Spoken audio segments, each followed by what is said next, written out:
Silicon city ಬೆಂಗಳೂರಿನಲ್ಲಿ ಇಂದಿನಿಂದ ಔಷಧ ಮತ್ತು ಪ್ರಯೋಗಾಲಯ ಕ್ಷೇತ್ರದ ಅತ್ಯಾಧುನಿಕ ತಂತ್ರಜ್ಞಾನಗಳ ಅನಾವರಣಕ್ಕೆ ವೇದಿಕೆ ಸಿದ್ಧವಾಗಿದೆ.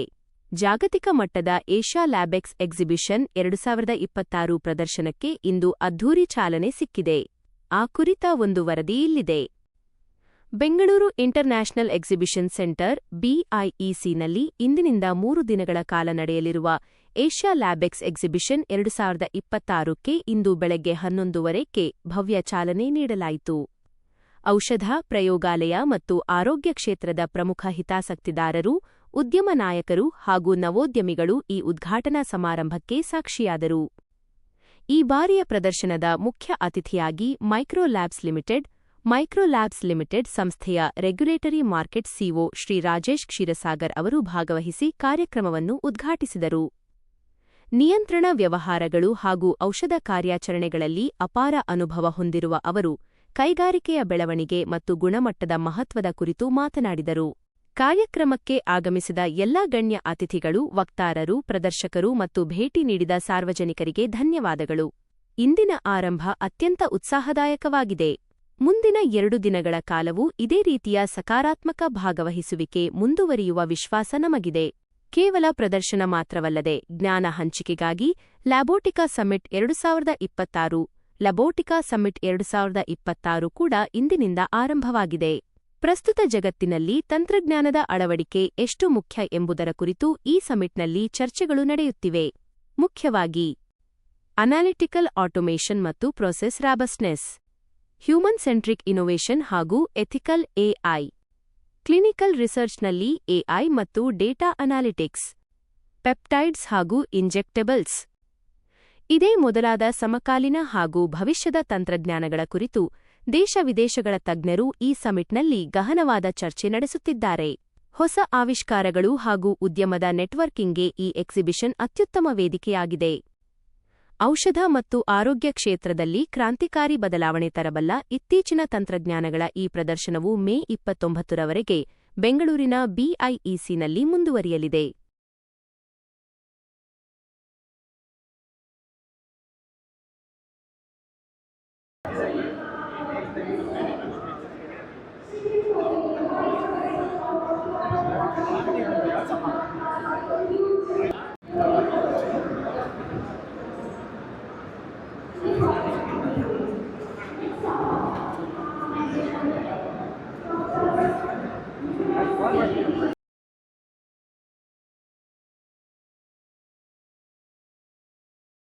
ಮತ್ತು ಗುಣಮಟ್ಟದ ಮಹತ್ವದ ಕುರಿತು ಮಾತನಾಡಿದರು.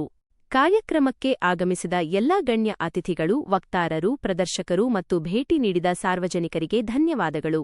ಇಂದಿನ ಆರಂಭ ಅತ್ಯಂತ ಉತ್ಸಾಹದಾಯಕವಾಗಿದೆ.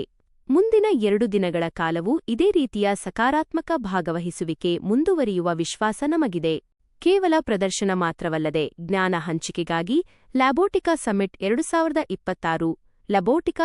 2026 ಕೂಡ ಇಂದಿನಿಂದ ಆರಂಭವಾಗಿದೆ. ಪ್ರಸ್ತುತ ಜಗತ್ತಿನಲ್ಲಿ ತಂತ್ರಜ್ಞಾನದ ಅಳವಡಿಕೆ ಎಷ್ಟು ಮುಖ್ಯ ಎಂಬುದರ ಕುರಿತು ಈ ಸಮ್ಮಿಟ್ನಲ್ಲಿ ಚರ್ಚೆಗಳು ನಡೆಯುತ್ತಿವೆ. ಮುಖ್ಯವಾಗಿ ಅನಾಲಿಟಿಕಲ್ ಆಟೋಮೇಷನ್ ಮತ್ತು ಪ್ರೊಸೆಸ್ ರಾಬಸ್ಟ್ನೆಸ್, ಹ್ಯೂಮನ್ ಸೆಂಟ್ರಿಕ್ ಇನೋವೇಷನ್ ಹಾಗೂ ಎಥಿಕಲ್ AI, ಕ್ಲಿನಿಕಲ್ ರಿಸರ್ಚ್ನಲ್ಲಿ AI ಮತ್ತು ಡೇಟಾ ಅನಾಲಿಟಿಕ್ಸ್, ಪೆಪ್ಟೈಡ್ಸ್ ಹಾಗೂ ಇಂಜೆಕ್ಟೆಬಲ್ಸ್ ಇದೇ ಮೊದಲಾದ ಸಮಕಾಲೀನ ಹಾಗೂ ಭವಿಷ್ಯದ ತಂತ್ರಜ್ಞಾನಗಳ ಕುರಿತು ದೇಶ-ವಿದೇಶಗಳ ತಜ್ಞರು ಈ ಸಮ್ಮಿಟ್ನಲ್ಲಿ ಗಹನವಾದ ಚರ್ಚೆ ನಡೆಸುತ್ತಿದ್ದಾರೆ. ಹೊಸ ಆವಿಷ್ಕಾರಗಳು ಹಾಗೂ ಉದ್ಯಮದ ನೆಟ್ವರ್ಕಿಂಗ್ಗೆ ಈ ಎಕ್ಸಿಬಿಷನ್ ಅತ್ಯುತ್ತಮ ವೇದಿಕೆಯಾಗಿದೆ. ಔಷಧ ಮತ್ತು ಆರೋಗ್ಯ ಕ್ಷೇತ್ರದಲ್ಲಿ ಕ್ರಾಂತಿಕಾರಿ ಬದಲಾವಣೆ ತರಬಲ್ಲ ಇತ್ತೀಚಿನ ತಂತ್ರಜ್ಞಾನಗಳ ಈ ಪ್ರದರ್ಶನವು ಮೇ 29ರವರೆಗೆ ಬೆಂಗಳೂರಿನ Anti-diabetic medicines. Okay, so the options presented for me to inaugurate this Asia conference exhibition. I think the kind of innovations and the technology advancements in the instrumentation that has been seen is really fantastic. It's the future of technologies. I always believe the pharmaceutical industry, the analytical instrumentations have always the leading edge, and due to the regulatory requirements, the advancements have been phenomenal in the instrumentation segment. The exhibition, I went through the entire stalls, and I think they have displayed the latest technologies in all the instrumentations, and I'm very happy to be here. And I wish everyone actually to take advantage of such kind of exhibitions which have been there, and it will definitely benefit the pharmaceutical industry. Thank you.